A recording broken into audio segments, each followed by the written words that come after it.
प्रणाम मास्टर्स, सभी को मेरा मधु सोनी का कोटि कोटि प्रणाम। सबका बहुत बहुत स्वागत है light and soul meditation group के हिंदी प्लेटफॉर्म पर। सभी का बहुत बहुत शुक्रिया, आभार कि आप सब यहाँ एकत्रित हुए और साथ ही साथ एक दूसरे का जुड़कर हम सामूहिक ध्यान ज्ञान लेंगे। उसके लिए बहुत बहुत शुक्रिया, आभार, धन्यवाद। आइए हम सब मिलकर सबसे पहले अपने मास्टर से प्रार्थना करें, उनका आभार प्रकट करें और उसके बाद हम आज का सेशन शुरू करेंगे। हमारे सभी दिव्य जगत से जुड़ी हुई आत्माओं को, प्रकाश वर्ल्ड से जुड़े हुए सभी मास्टर्स को, परम गुरु मंडली के सभी मास्टर्स, सभी ईश्वरी शक्ति सत्ताओं को, सभी असेंडेड मास्टर्स, परम गुरु मंडली के मास्टर्स, सभी सिद्धों को, टीचर्स को, हीलर्स को, सप्तऋषि मंडल के मास्टर्स, सभी को हमारा कोटि कोटि प्रणाम। सभी loved one ancestors, spiritual realm के मास्टर्स, आर्कएंजल रेल्म के मास्टर्स, एंजेलिक रेल्म के मास्टर्स, हमारे साथ जुड़े हुए एस्ट्रल रेल्म जो मोस्ट हाई से जुड़े हुए मास्टर्स हैं, पिरामिड वर्ल्ड के, क्रिस्टल वर्ल्ड के, प्लांट वर्ल्ड के, एनिमल वर्ल्ड के, एलिमेंटल वर्ल्ड के, हमारे ह्यूमन किंगडम से जो भी masters, teachers, healers, mentors, gurus, coaches हैं, सभी को हमारा कोटि कोटि प्रणाम।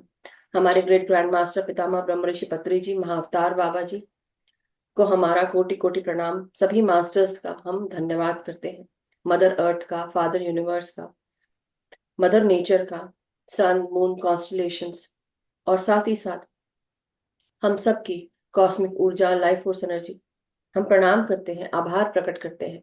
चौबीसों घंटे सातों दिन हमारी सुरक्षा रखने के लिए, अपने मार्गदर्शन के घेरे में रखने के लिए, हमें गाइड करने के लिए बहुत बहुत आभार, धन्यवाद। हम सब यही प्रार्थना करते हैं कि आप हमारी चेतना का निरंतर विस्तार करते रहें, हमारी जीवन और आत्मा की प्रगति होती रहे। हम सब जो भी जन्म पूर्व योजना लेकर आए हैं, जो उद्देश्य लेकर आए हैं, उनके साथ हम अलाइन रहें और हम साथ ही साथ उनको पूरा कर सकें। हमारे जीवन से जुड़ी हुई, आत्मा से जुड़ी हुई जो हाईएस्ट टाइमलाइन हमने सेट की है अपने इनकारनेशन के लिए, आत्मा की यात्रा के लिए, उनके साथ हमें अलाइन कर दें और हमें प्रगतिशील करें, हमारे जीवन को, हमारी आत्मा को। हम यही कामना करते हैं, जो ज्ञान मेधा आपने पाई वो हमें भी मिले, हमें निरंतर अपनी चेतना का जोड़े रखें। धन्यवाद मास्टर्स, बहुत बहुत आभार, धन्यवाद।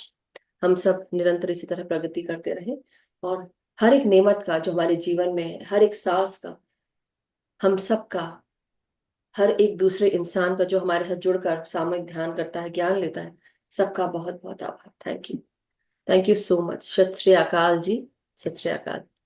या सत श्री अकाल। या सो मास्टर्स, हमारे साथ आज बलजीत जी हैं। मैं उनका बहुत बहुत स्वागत करती हूँ, बलजीत आंटी का। और साथ ही साथ आज हम सब गुरु अर्जन देव जी इनके बारे में जानेंगे। और हमारे साथ इससे पहले अभी बलजीत जी ने हमें गुरु नानक देव जी और उनके जो 5 गुरु हैं, अभी तक हम पांचवा गुरु है आज कि छठा है? हाँ जी, पांच, आज पांचवे। आज पांचवे, तो हम अभी तक 4 गुरुओं के बारे में जान चुके हैं। सो आगे भी हम गुरु उपदेश ज्ञान सरिता के माध्यम से, इस मंच के माध्यम से हम बहुत ब्लेस्ड फील करते हैं। हम सब के ऊपर इतनी कृपा है गुरुओं की कि हम सब ये कह पा रहे हैं, हर एक गुरु के बारे में हम अलग अलग मास्टर से हम सुन पा रहे हैं, समझ पा रहे हैं। हम कितने खुशहाल हैं, कितने ब्लेस्ड हैं, कितने भाग्यशाली हैं कि हम सबके जीवन में गुरुओं ने इस तरह से पदार्पण किया है कि हर एक इंसान आकर यहाँ पर हर एक गुरु को, उनकी महिमा को, उनके कार्यों को, उनके टीचिंग्स को, शिक्षाओं को हम तक पहुंचा रहे हैं। तो हम सब बहुत आभारी हैं, इसी तरह ये बरकरार रहे, हम सब ज्ञान पाते रहे और उनकी चेतना से हम जुड़ते रहे। Thank you so much. Baljeet ji Delhi से हैं। सो मैं आप सबका बहुत बहुत शुक्रिया करती हूँ कि हम सबको सुनने के लिए यहाँ पे रोजाना आप एकत्रित होते हैं। बलजीत जी आज हमको गुरु अर्जन देव जी और उनकी टीचिंग्स के बारे में बताएंगे। So over to you Baljeet ji, बहुत बहुत शुक्रिया आपका। Thank you Madhu ji, thank you. Sat Shri अकाल टू ऑल मास्टर्स। सत श्री अकाल। मास्टर्स, जैसा कि आप जानते हैं कि हम सिख से सिंह तक जाने की यात्रा कर रहे हैं। सिख से सिंह, अभी तक सिख चल रहे हैं, सब सिंह नहीं बने। इसमें 10 अवतारों का काम है। तो आज पांचवें अवतार की बात हम करेंगे। गुरु अर्जन देव जी।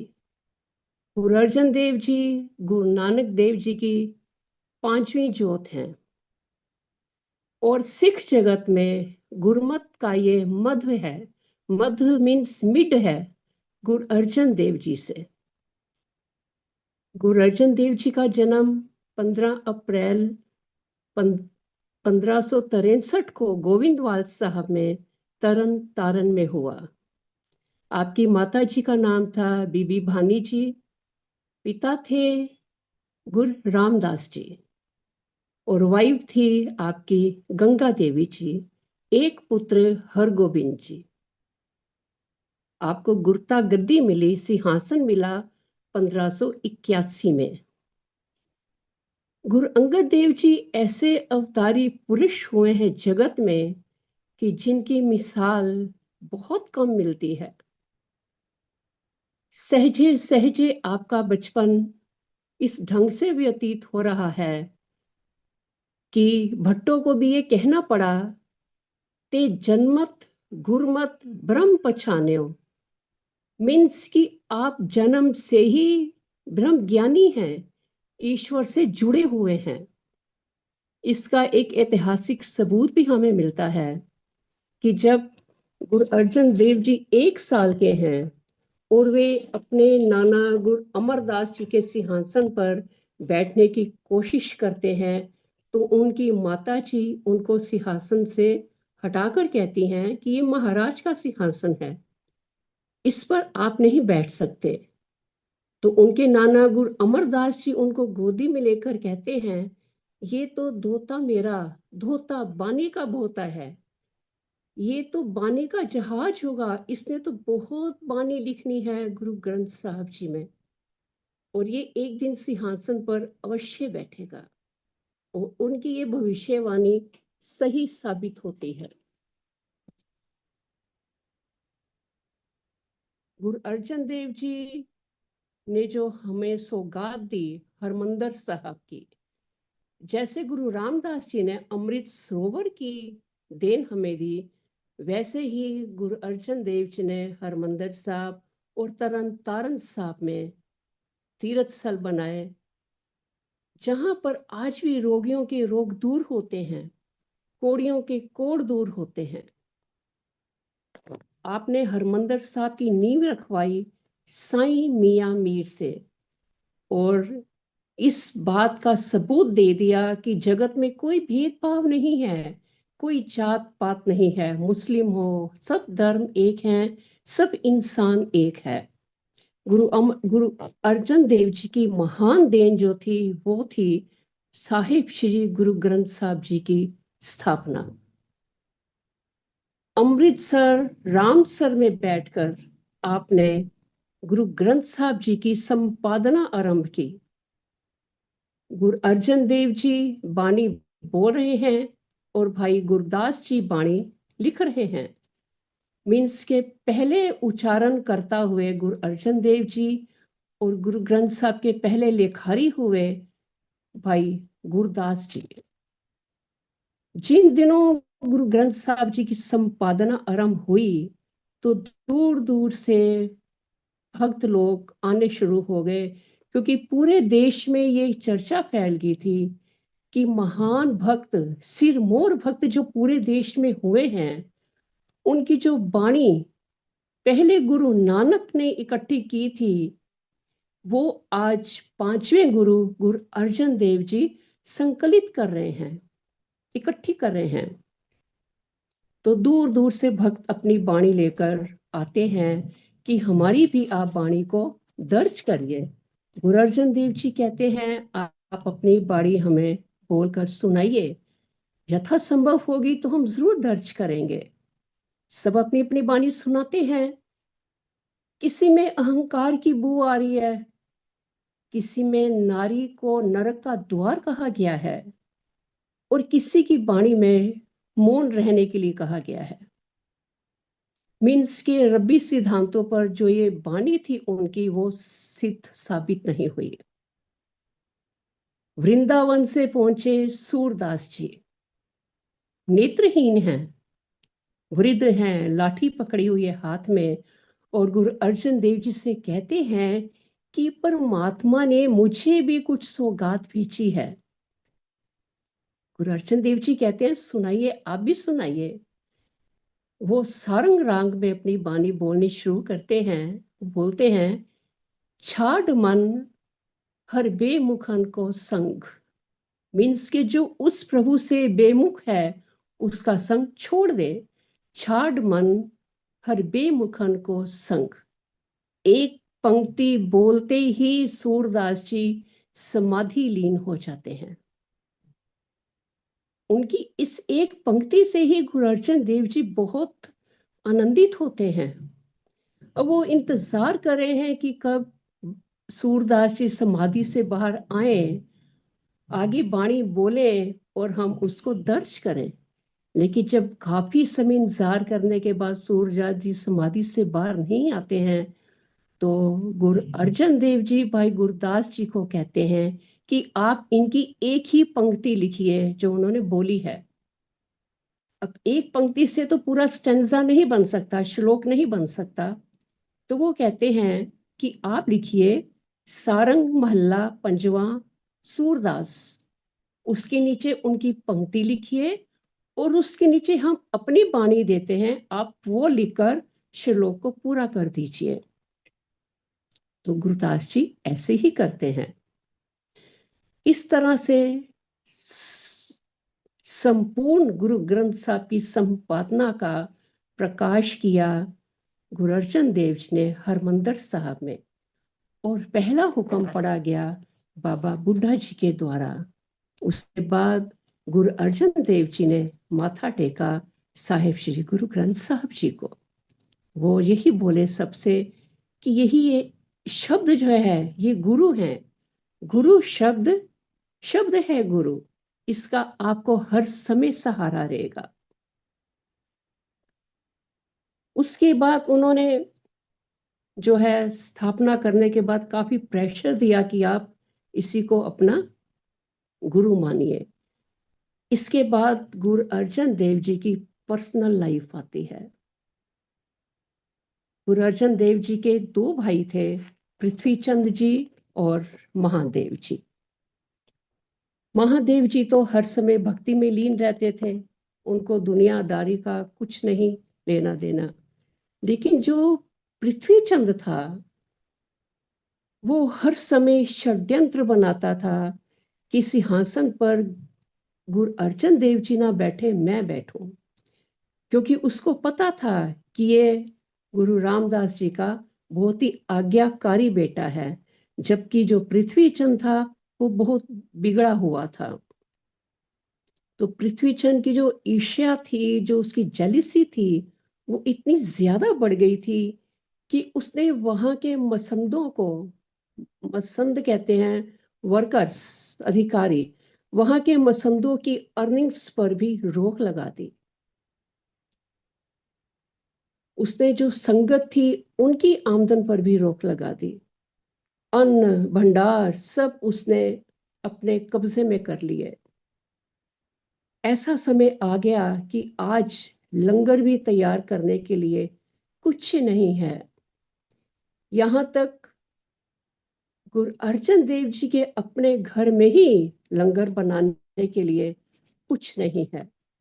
तो माता गंगा जी किसी तरीके से 2 रोटी का आटा इकट्ठा करती हैं, 2 प्रसादे बनाती हैं और गुरु अर्जन देव जी के आगे परोसती हैं और रो पड़ती हैं।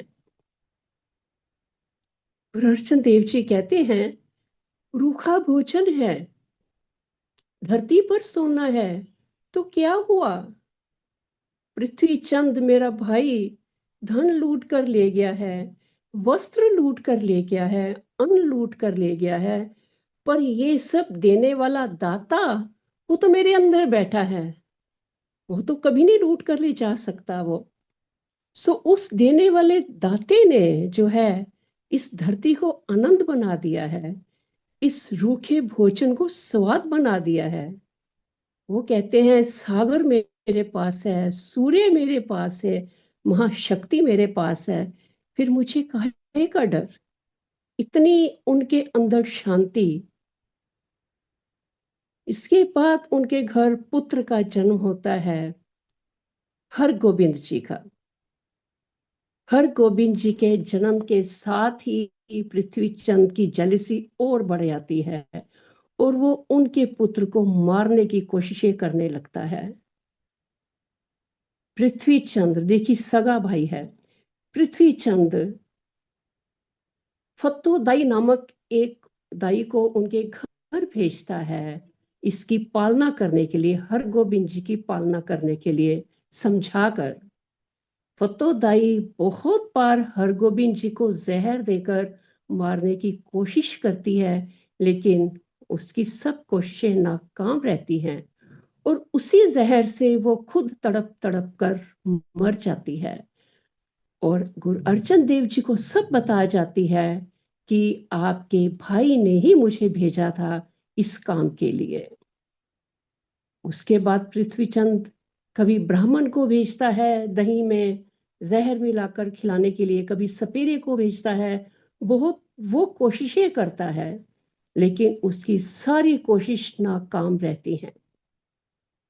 तो वहां की संगत, वहां के लोग सारे गुरु अर्जन देव जी से कहते हैं कि आप पृथ्वीचंद के खिलाफ कोई एक्शन लीजिए, उसकी हिम्मत बहुत बढ़ रही है, उसे ऐसे नहीं करना चाहिए, आप कुछ कीजिए।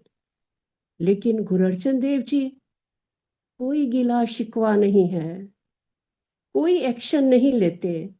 वो कहते हैं जिसका साहिब डाडा होए उसनु मार ना सके कोई। जो बचाने वाला है मैं उसका शुक्रिया अदा करूंगा, ना कि गिले शिकवे में अपनी समय की बर्बादी करूंगा। हमारे बाणी में भी लिखा है, फरीद जी की बाणी है कि फरीदा बुरे दा भला कर, गुस्सा मन ना हंडाए, देही रोग ना लग गई, पल्ले सब किछ पाए। फरीद जी कहते हैं कि बुरे का भी भला करो। गुस्सा जो होता है वो कभी भी मन को अच्छा नहीं करता है। इससे क्या होगा, आपको देही रोग नहीं लगेंगे और पल्ले सब कुछ आपको मिलेगा, भगवान के सारे गिफ्ट आपको मिलेंगे। तो इस तरह से इस समय में ये जो दौर चल रहा था पृथ्वी चंद का, इसमें राज्य सत्ता भी जो थी वो गुरु अर्जन देव जी से परेशान थी। पृथ्वी चंद भी राज्य सत्ता से मिला हुआ था। जहां देश के कोने कोने से संगतें गुरु अर्जन देव जी के दर्शन करने के लिए आती थी, वहीं मुस्लिम पीर फकीर हिंदू सब आते थे गुरु अर्जन देव जी को माथा टेकने। साईं मियां मीर जमाल हुसैन जैसे पीर आपके मुरीद थे, और वक्त की हुकूमत को ये बात नहीं अच्छी लगती थी। उन्हें ये डर था कि गुरु अर्जन देव जी का जो सत्य है, सच्चाई, उनकी तपस्या, उनका ज्ञान इतना उजागर हो रहा था कि सारा देश, मुस्लिम हिंदू सब उनसे प्रभावित थे। और दूसरी तरफ जो सूली खां था, सूली खां के कान भरता रहा पृथ्वीचंद, मौलवी कान भरता रहा जहांगीर के, क्योंकि जहांगीर चाहता था कि साईं मियां मीर पंजाब में उसके द्वारा इस्लाम फैलाया जाए। लाहौर में तो इस्लाम था ही, वो चाहता था कि पंजाब में सब जगह मुस्लिम ही मुस्लिम हो, कोई सिख ना हो, कोई हिंदू ना हो।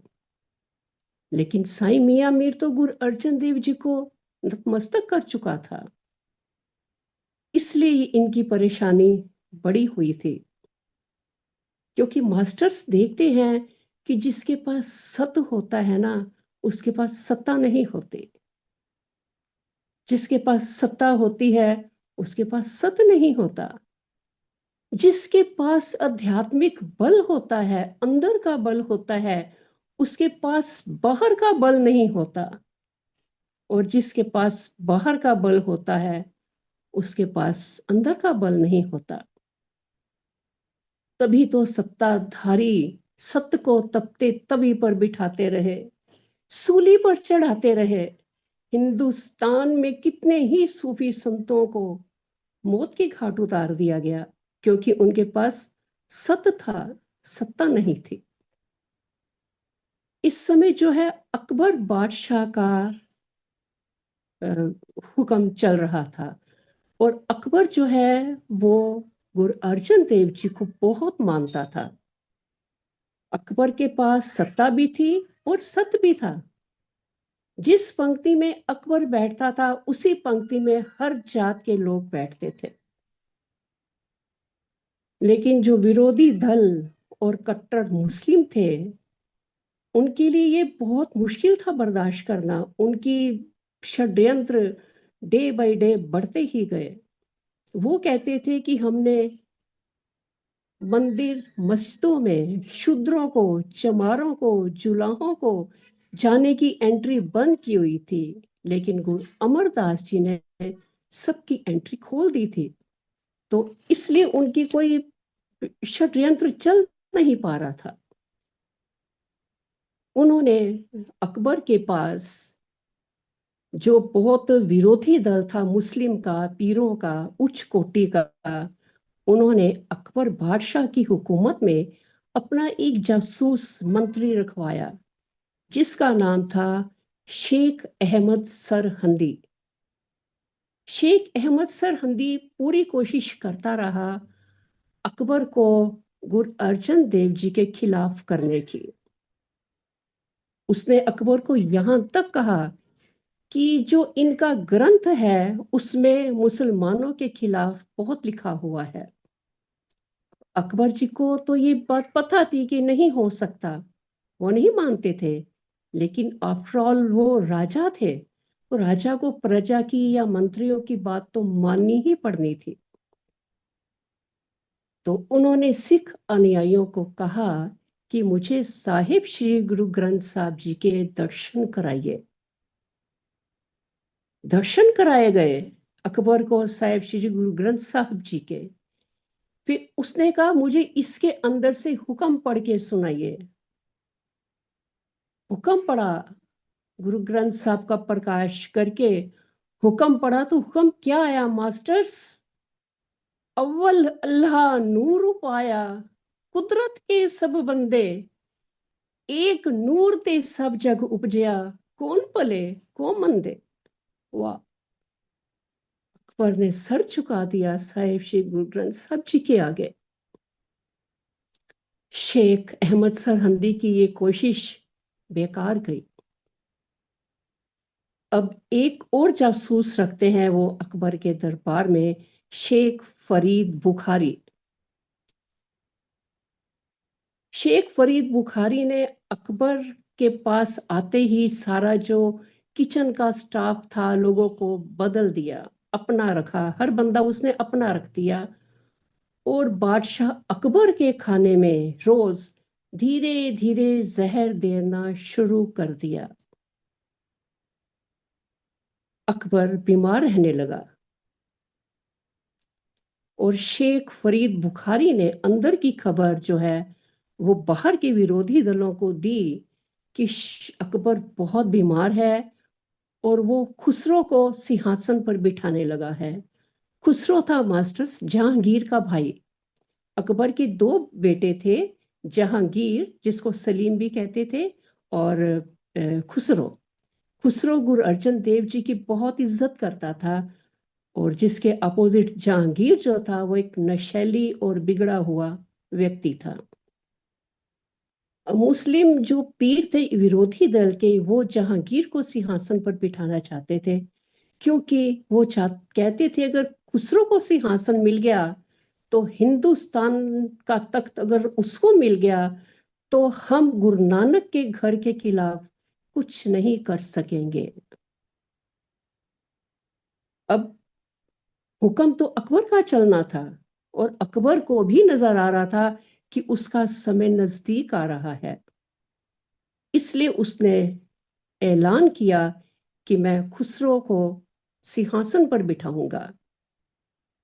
अब ये जो तीनों विरोधी थे, शेख अहमद सरहंदी और शेख फरीद बुखारी और पृथ्वी चंद, और एक दुश्मन और था गुरु अर्जन देव जी का, दीवान चंदू।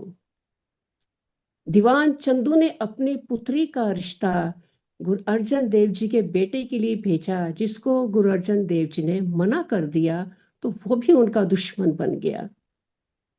तो ये जो चार दुश्मन थे, ये किसी तरीके से जहांगीर को तख्त पर बिठाना चाहते थे। उन्होंने जहांगीर से कमिटमेंट की वो बोले कि खुसरो तो सिंहासन पर बैठ ही रहा है, क्योंकि अकबर अभी जिंदा है, तो आप नहीं बैठ सकते। अगर आप हमारी शर्तें मानो तो हम आपको सिंहासन पर बिठा सकते हैं, पर हमारी ये शर्त है कि जब आप सिंहासन पर बैठे तो गुरु अर्जन को पकड़कर सच के घर को बंद करवा दो, जहां हिंदू ही नहीं मुसलमान भी माथा टेकते हैं। जहांगीर ने कमिटमेंट मान ली, मान गया वो शर्तें। कमिटमेंट के मानते ही ये चारों जो विरोधी थे अकबर को रात को जहर देकर खत्म कर देते हैं, और अगला दिन सुबह ही जहांगीर को तख्त पर बिठा दिया जाता है। 27 नवंबर 1605 को अकबर की मौत होती है, और 28 नवंबर 1605 को जहांगीर बादशाह की ताजपोशी होती है, और उसको ये शर्त दी जाती है कि 6 महीने के अंदर गुरु अर्जन देव जी को शहीद करके इसके लिए हस्ताक्षर करो तुम। जहांगीर मान जाता है मास्टर्स, वो हस्ताक्षर कर देता है। 1 मिनट, मैं एक लाइन बोलना चाहती हूँ, एक प्रेयर करना चाहती हूँ।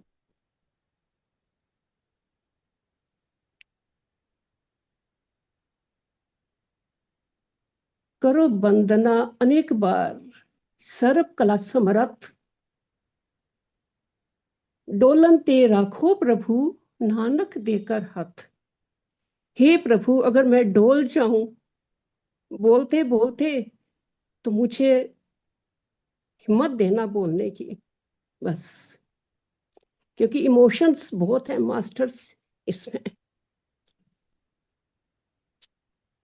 साइन कर देता है अकबर कि ठीक है। लाहौर बुलाया जाता है गुरु अर्जन देव जी को। चारों शत्रु सामने खड़े हैं, महाराजा जहांगीर सामने खड़ा है।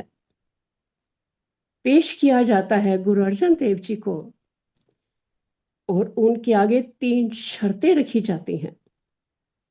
वो कहते हैं शर्तें मान लोगे तो आपको छोड़ देंगे, नहीं मानोगे तो शहीद हो जाओगे। कोई दलील नहीं चलेगी, कोई अपील नहीं चलेगी। पहली शर्त वो लगाते हैं कि आपका जो ग्रंथ है उसमें आप हमारे जो शब्द हम बोले वो लिखिए। गुरु अर्जन देव जी कहते हैं ये तो बाणी है, ये तो जीती जागती बाणी है, ये हमारी नहीं है, ये किसी शरीर की नहीं है, ये तो दूर से आई हुई बाणी है, ये तो परमात्मा की बाणी है, ये तो धुर की बाणी आई जिन सगली चिंत मिटाई। इसके अंदर हम कोई फेर बदल नहीं कर सकते। आपका कोई शब्द, किसी का भी कोई मर्जी का शब्द हम इसमें दर्ज नहीं कर सकते। खसम की बानी है ये, खसम की बानी। इनकार कर देते हैं गुरु अर्जन देव जी शर्त मानने से। दूसरी शर्त रखते हैं वो, जो दीवान चंदू की लड़की का आपने रिश्ता मना किया है आप उसको स्वीकार करिए। गुरु अर्जन देव जी कहते हैं दीवान चंद की लड़की हमारी लड़की भी है, लेकिन दीवान चंद ने अहंकार में आकर हमारे गुरुओं की बहुत तौहीन की है, वो हम बर्दाश्त नहीं कर सकते। दूसरी शर्त पर भी इनकार कर दिया गुरु अर्जन देव जी ने। तीसरी शर्त लगाई कि आपके दरबार में बहुत पैसा चढ़ता है, बहुत चढ़ावा चढ़ता है आपके दरबार में, हमें उसका टैक्स भरिए। गुरु अर्जन देव जी बोले, ये पैसा तो संगतों की कीर्ति का 10वां हिस्सा है, इससे भोजन कराया जा सकता है, जरूरतमंद को वस्त्र दिए जा सकते हैं, दवा दारू दी जा सकती है, विद्या का दान दिया जा सकता है, लेकिन इसमें से टैक्स के लिए पैसा कभी नहीं हो सकता। इनकार कर देते हैं गुरु अर्जन देव जी इस शर्त को भी मानने से। मास्टर्स, आप आज भी देखते होंगे किसी भी मंदिर गुरुद्वारों की गुल्लक पर कोई टैक्स नहीं है। यहां तक कि आप अगर चैरिटेबल में भी कुछ देते हैं तो कोई टैक्स नहीं है। आप एनजीओ के लिए भी कुछ पैसा अपना देते हैं, कुछ भी देते हैं, अपनी बिल्डिंग तक देते हैं, कोई टैक्स नहीं है उस पर। शहीद होने के बाद जो कानून बनते हैं ना मास्टर्स, वो पक्के बनते हैं। शहादतों से ही कानून बनते हैं पक्के, बाकी तो सब कच्चे कानून हैं। सो तीनों शर्तें मानने से मना कर दिया गुरु अर्जन देव जी ने। अब उनको तसीहे देने के लिए वो जहांगीर के साइन लेते हैं, जहांगीर हस्ताक्षर कर देता है। इसके बाद गुरु अर्जन देव जी को सरकारी हवेली में 3 दिन भूखा रखा जाता है।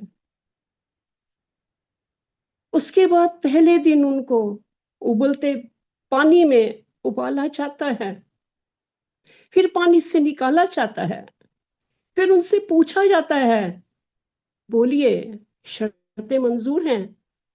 नहीं, नहीं। दूसरा दिन आता है, उनकी पूरी चमड़ी छालों से।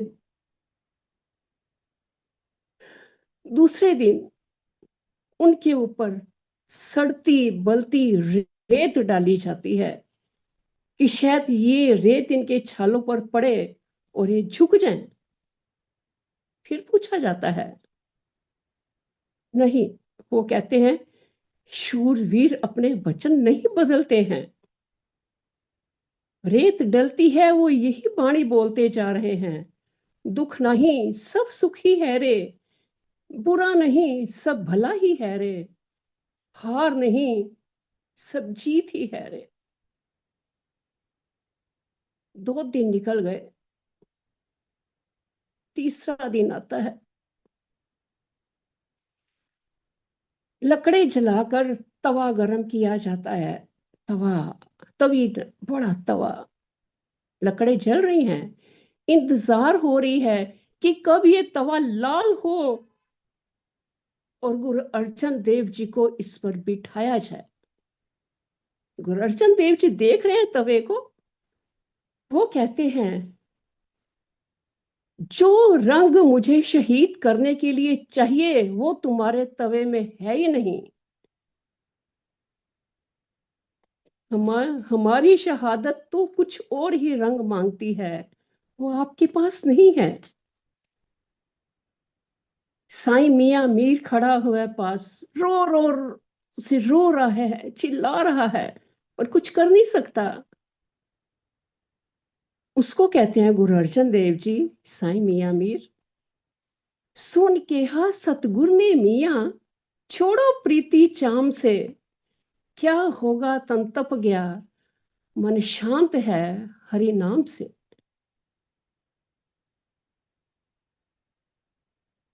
इसके बाद गुरु अर्जन देव जी को वो रावी नदी पर ले जाते हैं और गहरे पानी में खड़ा कर देते हैं।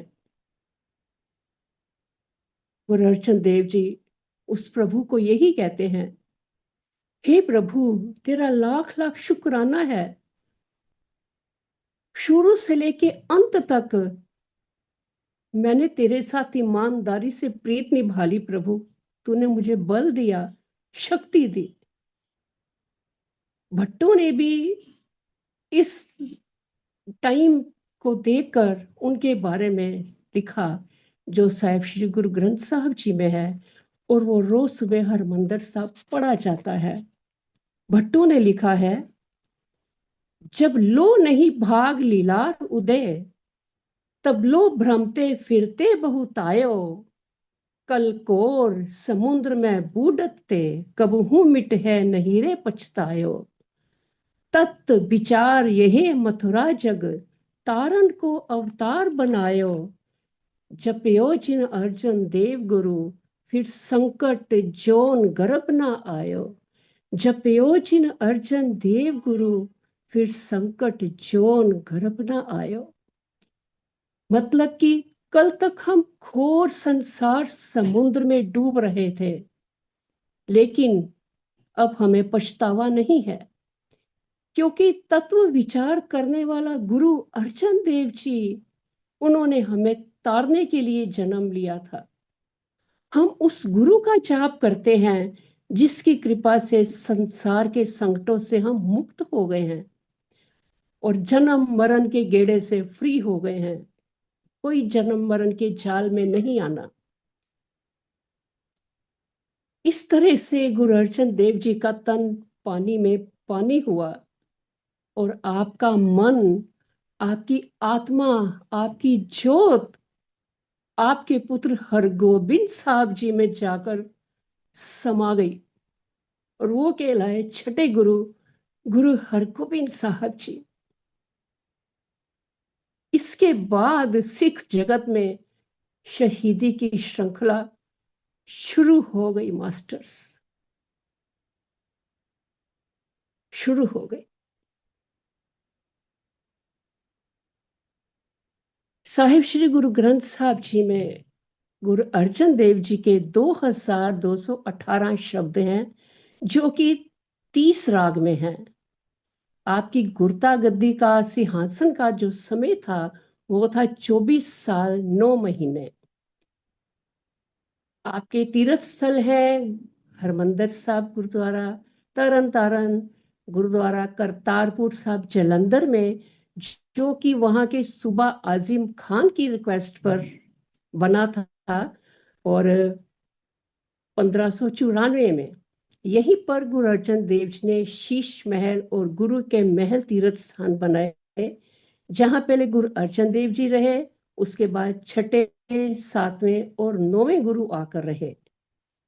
छरहट्टा साहब गुरुद्वारा विलेज वडाली में है, जहां हरगोबिंद साहब जी का जन्म होता है। हरगोबिंद साहब जी के जन्म की खुशी में गुरु अर्जन देव जी ने गुरदासपुर टाउन बनाया, जो 1597 में, जो अब श्री हरगोबिंदपुर के नाम से जाना जाता है। बौली साहब गुरुद्वारा बनाया 1599 में लाहौर में, जिसे शाहजहां ने गिराकर मस्जिद बना दी, लेकिन बाद में महाराजा रंजीत सिंह जी ने आकर फिर से वहां गुरुद्वारा बनाया। अमृतसर रामसर में 1602 में एक तालाब के किनारे बैठकर गुरु अर्जन देव जी ने बाणी उच्चारण की, सुखमनी साहब की बाणी। सबसे ज्यादा अमूल्य पवित्र धर्म ग्रंथ, आध्यात्मिक ज्ञान का स्रोत, सिख धर्म की ज्योत, जीवन जीने का मार्गदर्शन, आत्म शांति, आत्मशक्ति, एक प्रकाश का जीता जाता स्वरूप, साहेब श्री गुरु ग्रंथ साहब की सबसे बड़ी देन, जिसमें अल्लाह अल्लाह कर रहे हैं बाबा फरीद, कबीर, राम राम जप रहे हैं रामानंद जी, परमानंद जी, गोविंद गोविंद की धुनी अलाप रहे हैं जयदेव जी, नामदेव जी, रविदास जी, सदना जी, बैनी जी, त्रिलोचन जी, और ना जाने कितने ही दिव्य आत्माएं। मास्टर्स, मस्जिद में कभी राम की चर्चा नहीं होती, मंदिर या चर्च में कभी अल्लाह की चर्चा नहीं होती। एक ही रूहे जमीन पर हरमंदर है, जहां ऐसा पवित्र ग्रंथ है, जहां सबकी चर्चा होती है, सबका आलाप होता है, सबका जाप होता है।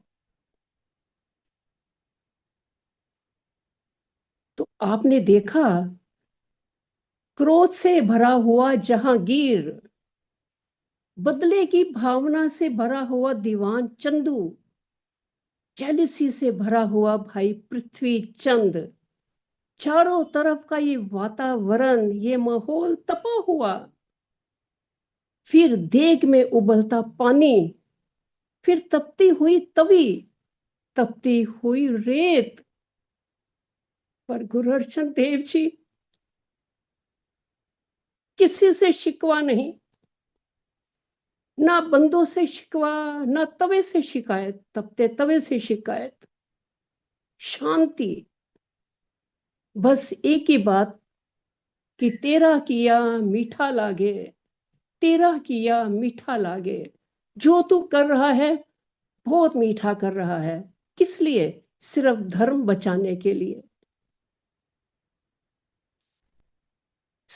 पहले गुरु नानक जी ने जो सिख का खाका तैयार किया था, आपको बताया था कि पिछले चारों गुरुओं ने उसमें रंग भरा।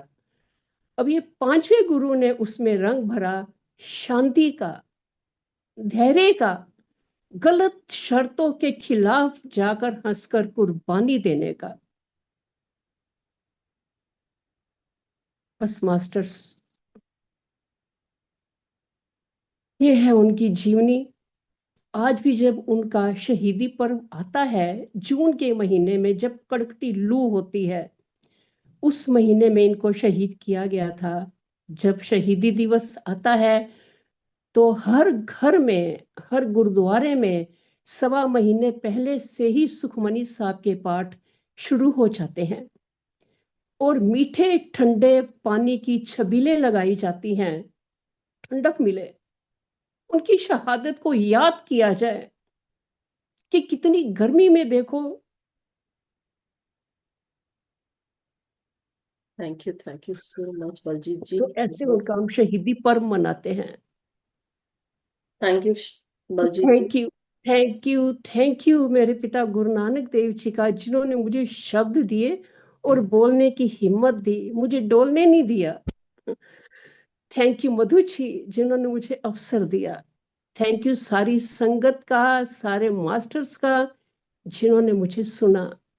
थैंक यू, बहुत थैंक बहुत यू। धन्यवाद बलजीत जी, बहुत अच्छे से आपने हम सबको आज इनकी कहानी, अर्जन देव जी की जो कार्य है, जो उनकी कहानी है, यात्रा है, किस तरह से उन्होंने शांति और कामनेस का हमको पाठ पढ़ाया, और हम सबको ये समझाया कि कुछ चीजें जो हमारा दिल गवारा नहीं करता, जो ईश्वर भक्ति में लीन होकर हम, कई बार हम पैसों का दान करते हैं, रुपयों का दान करते हैं, डॉलर्स का दान करते हैं, और ये सोचते हैं कि हमने कितना अच्छा काम किया।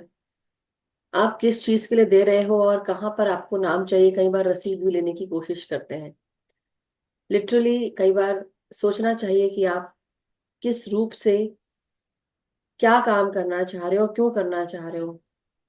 बिना नाम हुए भी आप अपना दान कर सकते हैं।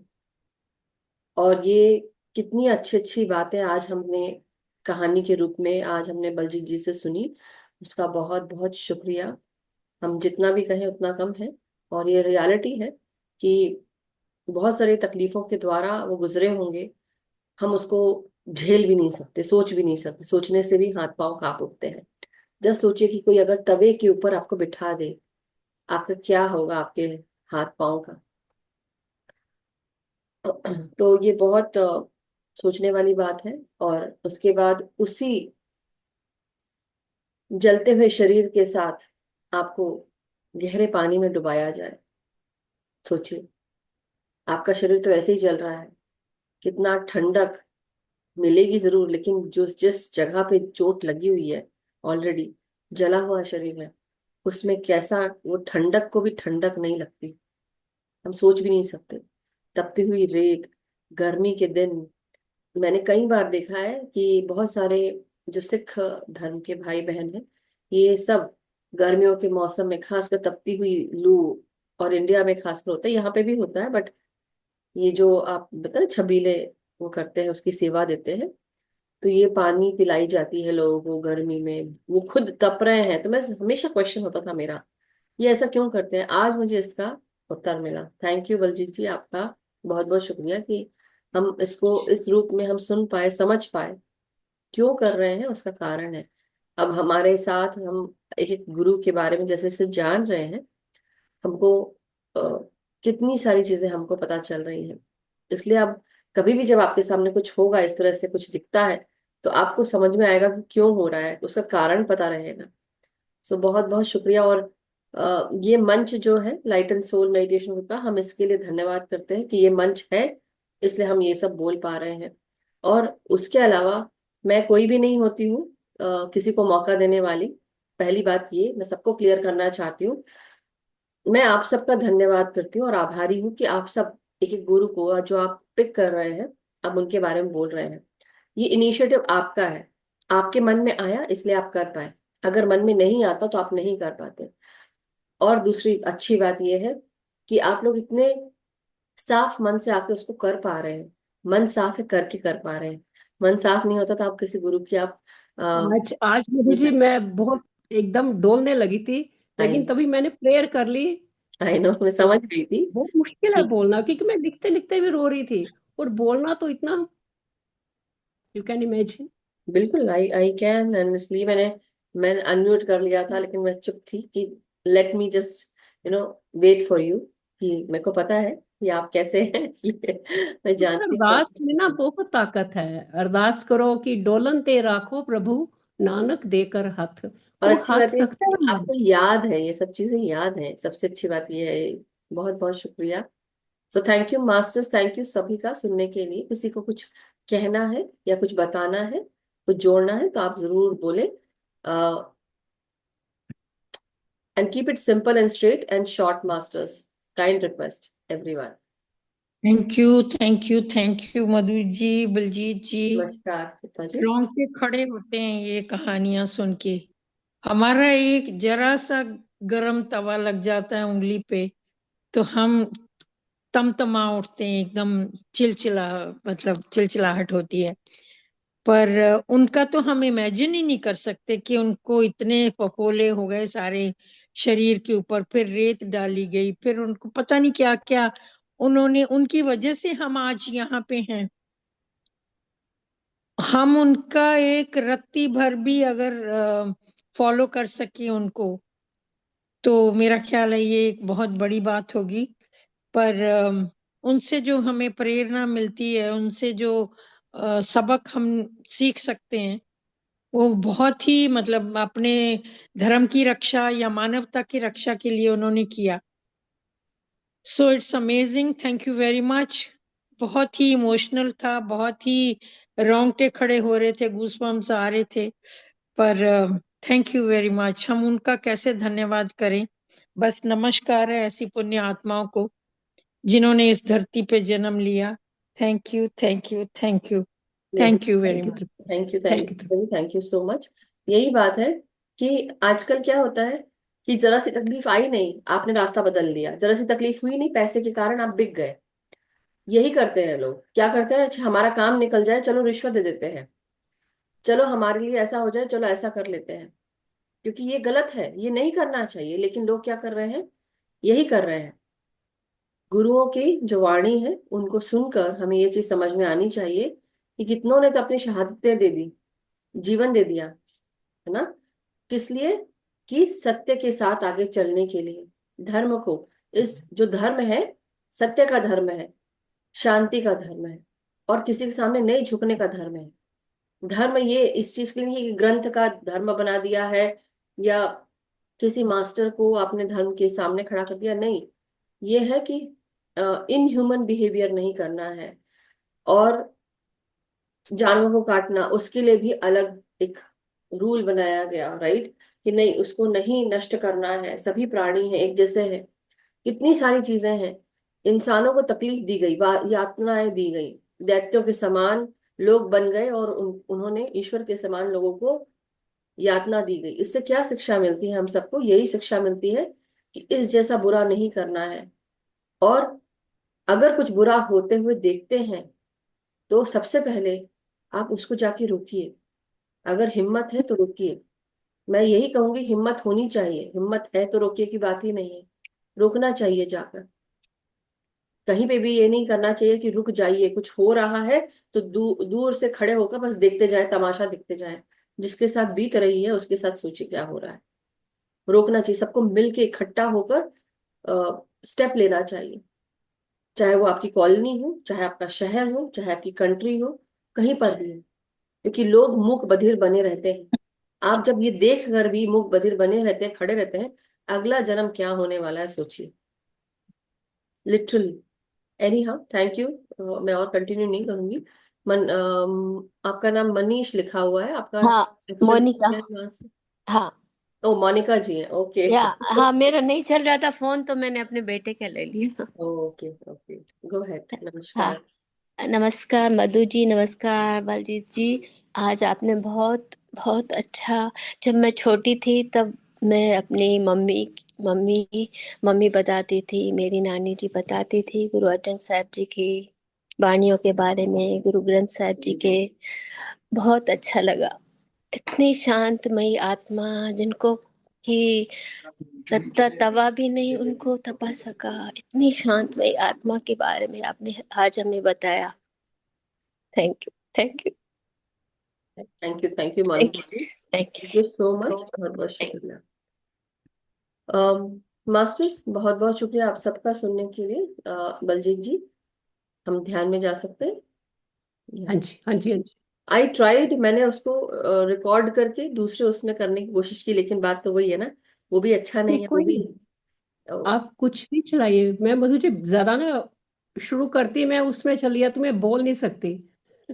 मेरे से बोला ही आई नहीं नो। जाता मेडिटेशन मैंने में, कोशिश साइलेंट की कि मेडिटेशन। मैंने अपने इसमें ना रिकॉर्ड करके दूसरे उसमें करने की कोशिश की, लेकिन वो तभी भी कॉपीराइट ले रहा है। मतलब मैंने देखा कि मैं म्यूजिक शेयर कर सकूं, तो मैंने ना परसों जब आपने मेरे को भेजा था, तो आई हाँ जी, ट्राइड प्लेइंग दैट एंड दूसरे म्यूजिक को पहले प्ले किया मैंने, फिर उसको रिकॉर्ड किया अपने कंप्यूटर पे। उसके बाद मैंने उसको अपलोड करने की कोशिश की। उसमें भी आप जाके देखेंगे, एक दो दिन पहले का भी जो मेडिटेशन है इंग्लिश वाला, उसमें वो मैंने वो रिकॉर्डेड ही चलाया है, और उसके बाद भी वो कॉपीराइट में आ गया है। सो आई वाज लाइक, अब मैं कुछ नहीं कर सकती, क्योंकि बाकी लोग के लिए भी यही हो रहा है कि उनको भी मैं यही मना कर रही हूँ कि नहीं कर पाएंगे। और मुझे बहुत खराब लगता है, लेकिन अब क्या कर सकते हैं, क्योंकि वो मेरा काम किया हुआ नहीं है ना। मेरा काम किया होता तो मैं उसको बहुत फ्रीली अवेलेबल करा नहीं देती। नहीं, राइट। ठीक काम करना है हमने, खराब नहीं करना है, हाँ, बस ठीक करना इसीलिए। तो थैंक यू है। हमें सो तो मच। मेडिटेशन से मतलब है, हाँ। म्यूजिक कुछ भी हो।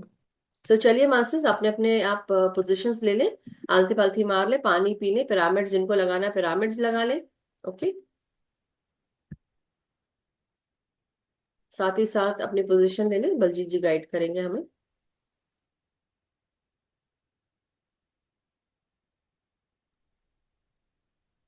हाँ जी मास्टर्स, सब मेडिटेशन के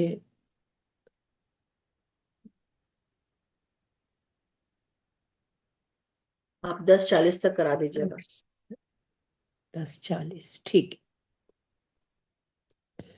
एक आरामदेह जगह पर बैठिए, आरामदेह आसन में, पैर क्रॉस, हाथों में हाथ, आंखें बंद।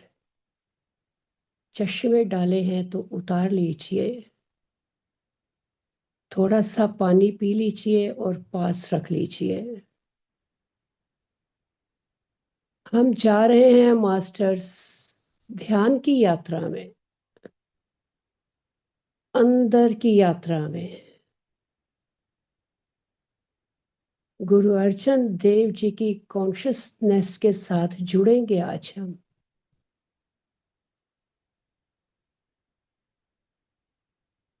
3-4 गहरे लंबे श्वास लीजिए और छोड़िए। लंबा श्वास लीजिए और छोड़िए। अपनी आती और जाती हुई श्वास पर सारा फोकस करिए। अपनी आती और जाती हुई श्वास को देखिए, उसे महसूस करिए, उसे सुनिए।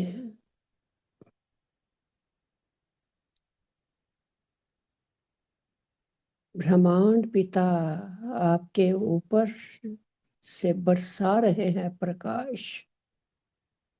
मदर अर्थ नीचे से आपको अपनी ऊर्जा दे रही है। इन दोनों की ऊर्जा के साथ जुड़ जाइए मास्टर्स। आती और जाती श्वास के साथ जुड़ जाइए। बाहर की यात्रा हमने बहुत कर ली, कुछ प्राप्ति नहीं हुई।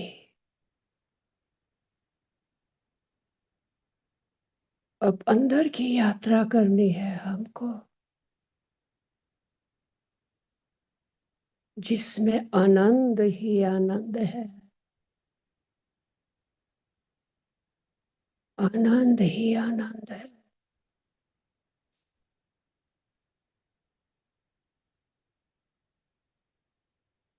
सारा ध्यान अपनी आती और जाती श्वासों पर।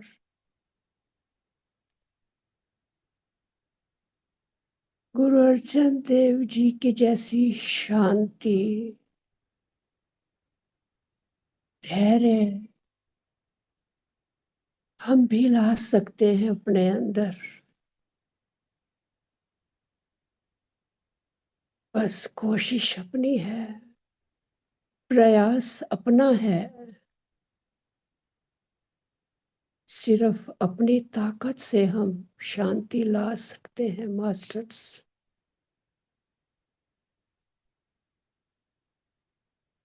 सो बह जाइए अपनी सांसों के साथ अगले कुछ समय के लिए।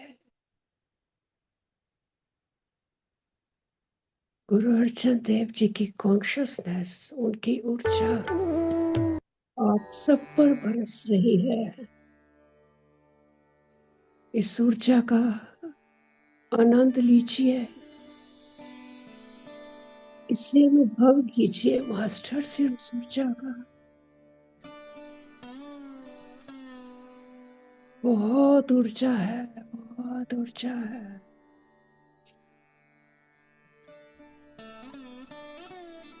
डूब जाइए इस संगीत के साथ मास्टर्स।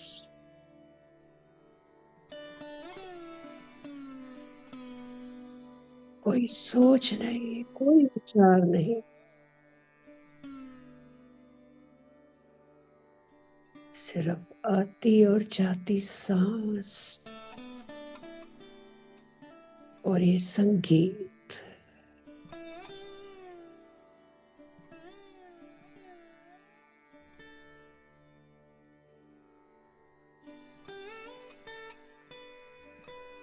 थोड़ी सी आवाज मधु जी कम है।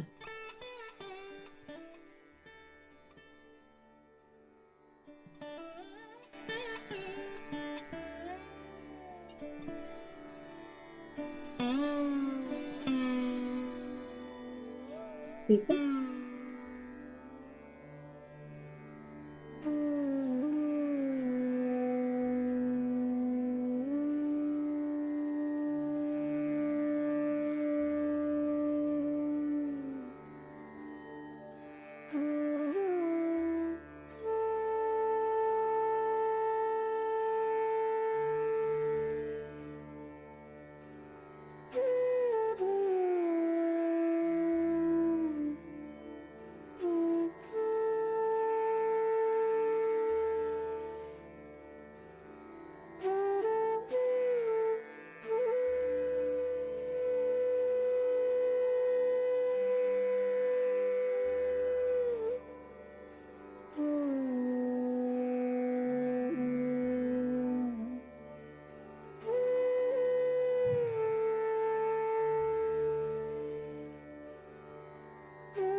अब धीरे धीरे मास्टर्स ध्यान की यात्रा से वापिस आने की तैयारी करिए।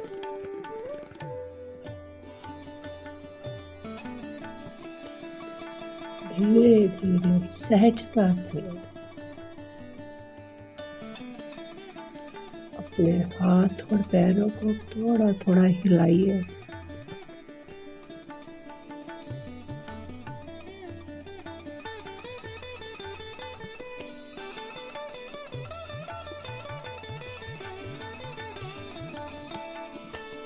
आखिरी 10 सेकंड मास्टर्स।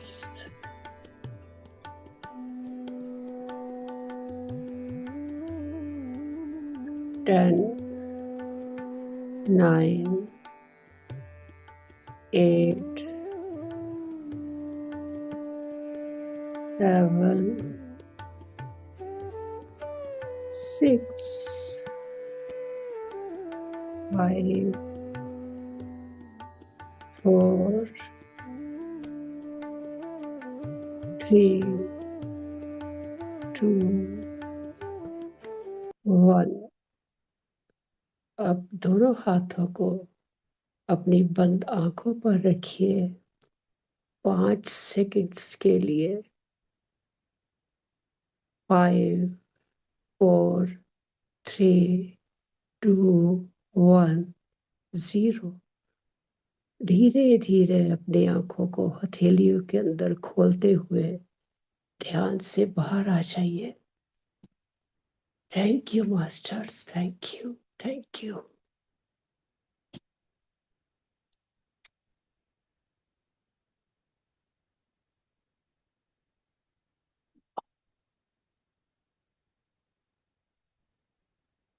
बहुत बहुत शुक्रिया Baljeet aunty, thank you so much. बहुत ही सबका सुंदर गहरा ध्यान लगा। आपका बहुत बहुत शुक्रिया, थैंक यू। मास्टर्स, आप सभी को ये भी बताना था, क्योंकि ध्यान सेशन शुरू हो गया तो हम सब भूल गए। आज मौनी अमावस्या भी है, माघी अमावस्या भी कहा जाता है। So thank you so much सभी मास्टर्स का कि साथ में मिलके ध्यान किया। अमावस्या के समय में भी बहुत ऊर्जा होती है। सो जितना मौन रहेंगे उतना अच्छा रहेगा। और ऐसा नहीं है कि केवल मौनी अमावस्या इसलिए इसमें आज के दिन ही, बाकी समय में भी जितनी एनर्जी आप कम वेस्ट करें उतना अच्छा है। मतलब स्पेंड आप आंखों के द्वारा, हाथों के द्वारा, बोलने के द्वारा। तो चलिए, आज का सेशन हम यहीं समाप्त करते हैं। बलजीत आंटी का बहुत बहुत शुक्रिया। किसी का कोई एक्सपीरियंस अगर उनको कहने का मन हो तो कह सकते हैं, तो कल बात करेंगे। थैंक यू सो मच आज के सुंदर ध्यान और ज्ञान के लिए बलजीत आंटी, थैंक यू। सबका थैंक यू। जिन्होंने चैट्स में लिखा है सबका thank you, thank you, thank you Madhu ji.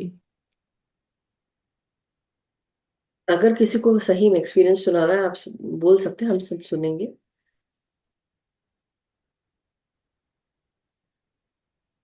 Okay, so I see no one has raised hands. चलिए, कल मिलते हैं मास्टर्स। हम सब का भला हो, हम सब का मंगल हो, हम सब सुखी स्वस्थ समृद्ध है, इस चीज को आप महसूस करें। हम सब आगे बढ़ते जा रहे हैं। निरंतर अपने आप के साथ आप अपना ध्यान रखें, ध्यान करें, सामूहिक ध्यान करें, सबको ध्यान सिखाएं, सबको जागृत करें, लेकिन अपने भीतर का इनर वर्क रोजाना करें। Thank you so much masters, thank you. Krishna aunty का हैंड राइज है। ओके, कृष्णा आंटी बोले। मुझे ये पूछना था, वो अ, बहुत ज्यादा डिस्टरबेंस आ रहा था, इसमें सुनाई नहीं दे रहा था इंटरनेट। अब मैं बैठी थी, ध्यान शुरू हुआ तो फिर मैंने बोला मास्टर आप लोग मतलब जो कराएंगे मैं करूंगी, क्योंकि मैं सुन नहीं पा रही हूँ, बहुत डिस्टरबेंस हो रहा है।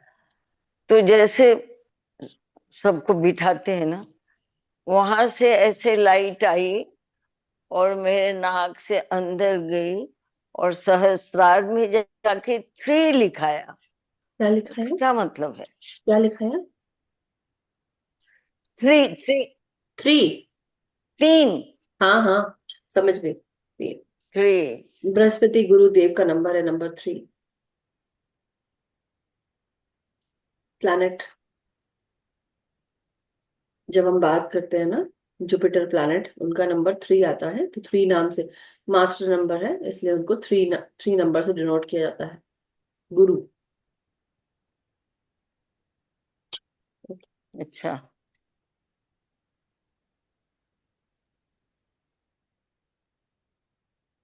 ठीक है कृष्णा आंटी। उनका वाईफाई थोड़ा वीक है लगता है। तो चलिए मास्टर्स, सेशन समाप्त करते हैं, कल मिलेंगे नए ध्यान ज्ञान के साथ। और कल आज क्या है, वेडनेसडे, थर्सडे, अल्केमिस्ट का फिर से स्वाध्याय रहेगा। और अगले हफ्ते अल्केमिस्ट का जो स्वाध्याय है वो खत्म होगा, उसके बाद हम नई किताब शुरू करने वाले। दिखाने का मन था बट नहीं दिखाऊंगी, कोई बात नहीं, याद आ गया मुझे। सब कोई बात नहीं। कृष्णा आंटी, आपका ना वाईफाई वीक है, तो आप अपने वहां पे जो भी डिस्टरबेंस हो रही है वो उसके कारण हो रही है। और हाँ बहुत ज्यादा डिस्टर्बेंस आज सुबह से बहुत ज्यादा हो रहा है। आप जब भी बैठे तो आप पिरामिड लगा बाकी के बैठे, if you have pyramid, pyramid लगा के बैठे तो आपको शायद जहाँ फोन है उसके आसपास उस जगह। यहाँ यहाँ मेरे पास पिरामिड नहीं है ना। किसने कहा नहीं है? लेकिन वो 3 का क्या मतलब हुआ?